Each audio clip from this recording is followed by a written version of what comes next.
पवन सिंह हो या फिर खेसारी लाल यादव, तमाम ऐसे कलाकार हैं। ये दोनों सुपरस्टार हैं, एक तरफ ट्रेंडिंग स्टार, एक तरफ पावर स्टार है, लेकिन दोनों का सर विवाद होता है। इसको आप कैसे देखते हैं?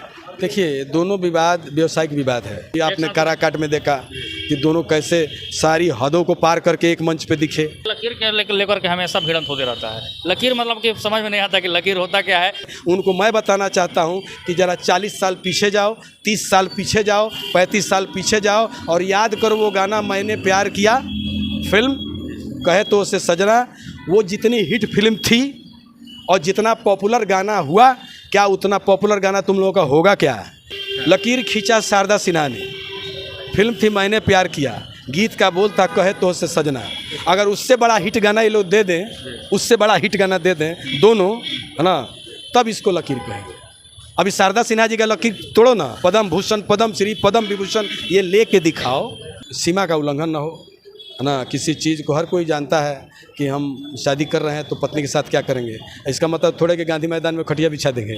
चलिए, नमस्कार, प्रणाम। मैं आपका भाई छोटू तो भाई, अभी हमारे साथ मौजूद हैं वही राइटर जो कि कलम के जादूगर कहा जाता है, विनय बिहारी जी, और काफ़ी सीनियर राइटर हैं। लेकिन बात मैं आपको एक बता दूं कि भोजपुरी इंडस्ट्री में भोजपुरी को आगे ले जाने के लिए PVR एंटरटेनमेंट सिंगिंग सुपरस्टार एक बहुत बड़ा प्लेटफॉर्म लेकर आए हैं। सर, बहुत बहुत स्वागत है। आपको भी स्वागत है और आपके माध्यम से जो भी हमें देख रहे हैं उन सबको मैं तहे दिल से नमस्कार करता हूं, प्रणाम करता हूं। और महाशिवरात्रि में बाबा भोले उनको सुखी रखें, इसका भी। चलिए, आपको भी धन्यवाद कि आप भोजपुरी के कलाकारों के लिए नए नए प्लेटफॉर्म ला रहे हैं। सर, ये जो प्लेटफॉर्म आप लाए हैं, इस प्लेटफॉर्म में आपका अगला कदम क्या हो? देखिए, सबसे पहले तो चंदन उपाध्याय जी की पूरी टीम को मैं धन्यवाद देता हूं। अभी तक जितने भी इस तरह के रियलिटी शो हुए वो सब बिहार से बाहर हुए। ये पहला रियलिटी शो है जो झारखंड, उत्तर प्रदेश और बिहार तीनों प्रदेशों के कलाकारों को पटना में बुला करके और यहाँ पे प्रतियोगिता कराई। इसके लिए 8 स्थलों का चयन बिहार में, 3 स्थल का चयन उत्तर प्रदेश में और 1 स्थल का चयन रांची झारखंड के लिए। कुल 12 हैं, जहाँ से 40 बच्चे जो हैं वो आएंगे आपको बिहार से, 30 बच्चे नहीं, कलाकार 40 कलाकार आएंगे बिहार से, 30 कलाकार आएंगे उत्तर प्रदेश से और 10 कलाकार आएंगे झारखंड से। और इन 80 कलाकारों में सुपर 6 का चयन होगा। 6 जो उत्तम कलाकार होंगे उन कलाकारों को जो टीम है चंदन उपाध्याय जी की, ये पूरी टीम जो है प्राइज़ देगी, इनाम देगी और उस इनाम को लोग प्राप्त करेंगे। जैसे पहला इनाम है 4 व्हीलर गाड़ी है, 51 नगद राशि है। दूसरा इनाम जो है वो 2 व्हीलर गाड़ी है, मतलब बाइक है, और उसमें भी 51 राशि है। तीसरा इनाम जो है वो 1,01,000 की है। चौथा 51,000, पाँचवा 25,000 और छठा इनाम जो है 11,000 की राशि जो नगद दी जाएगी। तो ऐसे कलाकारों को, जो कलाकार बढ़िया काम करेंगे, अपना प्रदर्शन अच्छा करेंगे, उन कलाकारों के लिए ये राशि जो है उनको आगे बढ़ने में, जीवन के अन्य क्षेत्र में कदम रखने के लिए या मुंबई जैसे शहर में जाने आने के लिए एक बहुत बड़ा ऊर्जा का काम करेगा। सर, एक सवाल है कि इस ऑडिशन का डेट आप कब रखने वाले हैं? और देखिए, अभी सबसे ज़रूरी काम था कि गांव के सुदूर इलाके तक ये मैसेज जाए कि इस तरह का ऑडिशन होना है, और उसके लिए आप सभी भाइयों के साथ एक बैठक जो यहाँ हुई है, जिसको हम प्रेस कॉन्फ्रेंस कह सकते हैं। प्रेस कॉन्फ्रेंस किया गया कि आपके माध्यम से, सोशल मीडिया के माध्यम से ये बात उन कलाकारों तक पहुँचे जो कलाकार अभी तक इस तरह के प्लेटफॉर्म को प्राप्त नहीं कर पाए हैं, इस तरह का मंच उनको नहीं मिल सका है। ऐसे कलाकार आएंगे, अपना जलवा दिखाएंगे अपना, और जो कलाकार इसमें बहुत अच्छा करेगा उसको। सर, आप एक सीनियर राइटर भी हैं, सीनियर क्या हम लोग का गार्जियन है, और कहीं ना कहीं भोजपुरी को हमेशा आप आगे ले जाने की बात करते हैं, नए नए प्लेटफॉर्म लाते हैं। संगीत मंत्री भी अब रह चुके हैं, फिलहाल अभी विधायक जी हैं। लेकिन भोजपुरी इंडस्ट्री में अभी फ़िलहाल कुछ दिनों से अश्लीलता, वल्गरता, फुहरता जो आ रही है, इसको लेकर विनय बिहारी कितना चिंतित? तो मैं बहुत चिंतित हूँ। हमारे समय के या हमसे बड़े, हमसे पहले जो इस क्षेत्र में आए या हमारे समकालीन जो आए, ऐसा कोई भी कलाकार नहीं है जो कलाकार गंदा गीत गाता हो। कोई भी कलाकार नहीं। आज गुड्डू रंगीला भी जीवित हैं, लेकिन कभी सुना आपने गुड्डू रंगीला कोई गाना आया है गंदा गीत? राधेश्याम रसिया भी हैं जो गंदा ही गीत गाते थे लोग। मेरे कहने का मतलब है कि गंदा गीत कोई गाए, उसको थोड़ा एक दायरे में रहना चाहिए, और जो एक सीमा है। अब चटनी को चटनी की तरह खाइए, चटनी को सब्जी और भात की तरह खाएंगे तो हाजमा ख़राब होगा। उसी तरह से भोजपुरी अभी शर्मसार हो रही है, बहुत गंदे गीत आने लगे हैं, है ना। हम तो भगवान से प्रार्थना करते हैं कि सीमा का उल्लंघन ना हो, है ना। किसी चीज़ को हर कोई जानता है कि हम शादी कर रहे हैं तो पत्नी के साथ क्या करेंगे, इसका मतलब थोड़े कि गांधी मैदान में खटिया बिछा देंगे। हाँ, मेरे कहने का मतलब ये है। तो इस सब चीज़ से थोड़ा सा हम अपने बच्चों से कहेंगे, क्योंकि सभी बच्चे हैं हमारे जो लोग ऐसा कर रहे हैं। कोई हमसे उम्र में बड़ा होता तो हम बच्चा शब्द का इस्तेमाल नहीं करते। तो थोड़ा सा अच्छा करेंगे तो और अच्छा होगा, भोजपुरी का कल्याण होगा। एक तो ऐसे ही भोजपुरी जो है भाषाई दर्जा की प्राप्ति नहीं कर रही है। हम लोग एक बोली है भोजपुरी, यहाँ बिहार में एक मैथिली ही बोली है जो भाषाई दर्जा प्राप्त कर चुकी है। अब वो बोली नहीं है, अब वो भाषा है। उस भाषा में लोग शपथ लेते हैं। तो मैं चाहूँगा कि भोजपुरी जब तक सुदृढ़ नहीं होगी, इसकी अशुद्धता नहीं जाएगी, तब तक इस बोली को भाषा का दर्जा प्राप्त नहीं होगा। तो कम से कम मातृभूमि, माँ और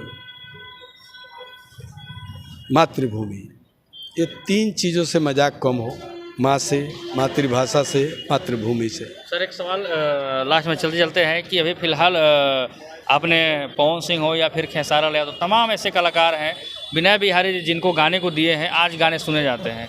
अखिया लड़ल बा जब से, या फिर खेसारी लाल यादव जी का आपने फिल्मों में गाने आपने दिया, वो गाने आज भी जीवित हैं। लेकिन ये दोनों सुपरस्टार हैं, एक तरफ ट्रेंडिंग स्टार, एक तरफ पावर स्टार है, लेकिन दोनों का सर विवाद होता है, इसको आप कैसे देखते हैं? देखिए, दोनों विवाद व्यवसायिक विवाद है, आई बात समझ में। और कुछ जो इनके अलग अलग फैंस हैं, अब जैसे पवन सिंह के फैंस अलग हैं, खेसारी जी के फैंस अलग हैं, दोनों के फैंस अलग अलग हैं। तो प्रेमियों की कोई जात नहीं होती, प्रेमियों का कोई धर्म नहीं होता। मैं आपसे प्यार करता हूँ, क्यों करता हूँ इसका पता नहीं है ना। वो गाना है मैंने तुमको दिल दिया है, क्यों दिया है पता नहीं, है ना। तो अब ऐसे लोगों का विवाद होता है, सोशल मीडिया आजकल जब से है तब से ये विवाद होता है। लेकिन मुझे जहाँ तक मालूम है, ये दोनों एक साथ खाते पीते बैठते रहते हैं। सर आप ऐसी बात कर रहे हैं कि एक साथ रहते हैं, लेकिन सोशल मीडिया पर देखने को मिल रहा है कि दोनों एक दूसरे के खून के प्यासे हो गए हैं। कलाकार खूनी होता ही नहीं है, व्यवसाय है। पवन जी का व्यवसाय अलग है, वो भी चाहते हैं कि मेरा व्यवसायिक जो ग्राफ है वो खेसारी जी से ऊपर रहे। खेसारी जी चाहते हैं कि मेरा व्यवसायिक ग्राफ जो है पवन जी से ऊपर रहे, ये अंदर की चाहत है। बाकी दोनों तो मिलते जुलते हैं, खाते पीते हैं, एक साथ घूमते फिरते सब। तो अभी आपने काराकाट में देखा कि दोनों कैसे सारी हदों को पार करके एक मंच पे दिखे, तो वो क्या है, ये प्यार नहीं तो क्या है। तो मेरा एक लाइन में कहना है कि हम लोगों को भी व्यक्तिगत जीवन पे बहुत फोकस नहीं करना चाहिए। हर आदमी को अपने तरीके से जीने का हक है, जियो भाई, हम तो पहले ही बोलते हैं। लेकिन सर आप कहीं ना कहीं एक सबसे सीनियर है, आपसे सवाल तो हमारा बनता है कि इन लोगों की वजह से आपका सवाल बनता है। दोनों बच्चों को मैं समझाता हूँ, जब भी मिलता हूँ दोनों मेरा रिगार्ड करते हैं, दोनों मुझे अपना आदर्श मानते हैं, अपना प्यारा, अपना गुरु, अपना मन भाई सब मानते हैं, उसमें कोई दो राय नहीं है। मेरे भी दोनों बच्चे हैं। लेकिन मैं इतना ज़रूर कहूँगा कि आप दोनों इस विवाद में जितना रहते हैं, अगर उतना दिमाग आपका अगर गाने बजाने में लगे तो मुझे लगता है कि बिहार और तरक्की, भोजपुरी और तरक्की, और ये दोनों जहां इससे 10 गुना ऊपर जाएंगे। सर लकीर के लेकर के हमेशा भिड़ंत होते रहता है। लकीर मतलब कि समझ में नहीं आता कि लकीर होता क्या है, और भोजपुरी में लकीर किसने खींचा, ये आपसे जानना चाहेंगे। लकीर उन्हीं लोगों से पूछिए। लकीर खींचा शारदा सिन्हा ने, फिल्म थी मैंने प्यार किया, गीत का बोल था कहे तो से सजना। अगर उससे बड़ा हिट गाना ये लोग दे दें, उससे बड़ा हिट गाना दे दें दोनों, है ना, तब इसको लकीर कहेंगे। अभी शारदा सिन्हा जी का लकीर तोड़ो ना, पद्म भूषण, पद्म श्री, पद्म विभूषण ये लेके दिखाओ, है ना। इससे सिर्फ तुम्हारा सम्मान नहीं बढ़ेगा, इस चाचा का भी सम्मान बढ़ेगा, इस भाई का भी सम्मान बढ़ेगा, बिहार के एक एक भोजपुरिया का सम्मान बढ़ेगा, मैथिली भाषा के जो लोग हैं उनका सम्मान बढ़ेगा। आज शारदा जी ने सिर्फ भोजपुरी गाना थोड़े गाए, उनके एक से एक मैथिली गाने, मगही गाने भी गाए। तो हम कहते हैं ये लकीर की बात जो कोई कर रहा है, पवन जी करें, खेसारी जी करें, या दोनों जी न करके इनके जो फैंस लोग हैं वो करें, उनको मैं बताना चाहता हूं कि ज़रा 40 साल पीछे जाओ, 30 साल पीछे जाओ, 35 साल पीछे जाओ और याद करो वो गाना मैंने प्यार किया, फिल्म कहे तो उसे सजना। वो जितनी हिट फिल्म थी और जितना पॉपुलर गाना हुआ, क्या उतना पॉपुलर गाना तुम लोगों का होगा क्या? जिस दिन होगा वो लकीर होगी। तो चलिए विनय बिहारी सर थे। सर एक साढ़ भैंसा वाला बड़ी आपका डायलॉग सर हमेशा सोशल मीडिया पर रहता है और कहीं आग फैला मत कहिए ऐसा वैसा है। हाँ। इन दोनों के विषय में कुछ बोलना अच्छी बात नहीं होगी, व्यक्तिगत जीवन में क्या बोलना, इसलिए मैंने कहा मत कहिए ऐसा वैसा है। दोनों के पास पैसा है, अब इल्ज़ाम लगाना कैसा है जब एगो साढ़ है एगो भैंसा है। तो मैंने दोनों के बारे में, दोनों ताकतवर हैं। साढ़ भैंसा का मतलब होता है ताकतवर। लोग कहता है ना साढ़ भैंसा का लड़ाई है, सिंग टूटी तबे मनिया सा, है ना। तो ये साढ़ भैंसा का मतलब है दोनों ताकतवर हैं, अपनी अपनी ताकत दोनों दिखाते हैं। जो ताकत उनको अपने कला क्षेत्र में दिखानी चाहिए, न कि इस तरह के विवादों में दिखानी चाहिए। मेरे दोनों बच्चे हैं, मेरा आग्रह होगा आपके माध्यम से। चलिए फिलहाल विनय बिहारी सर थे, इनका बात से आप कितना सहमत हैं, इनका बात आपको कैसा लगा कमेंट में जवाब जरूर देंगे। लेकिन सर एक लाइन तो होना चाहिए आपके मुखारबिंद से, अखिया लड़ल बा, तमाम ऐसे गाने आपके। अखिया लड़ल बा जब से दिल में करार नइखे, अखिया लड़ल बा हमसे दिल में करार नइखे, हम कैसे कहीं हमके तोहरा से प्यार नइखे, हम कैसे कहीं हमके तोहरा से प्यार नइखे, अखिया लड़ल बा जब से दिल में करार नइखे। सर दिए थे, बहुत सुंदर गाना था, शायद नागिन या साजन चले ससुराल फिल्म में आपने वो गाना को दिया था।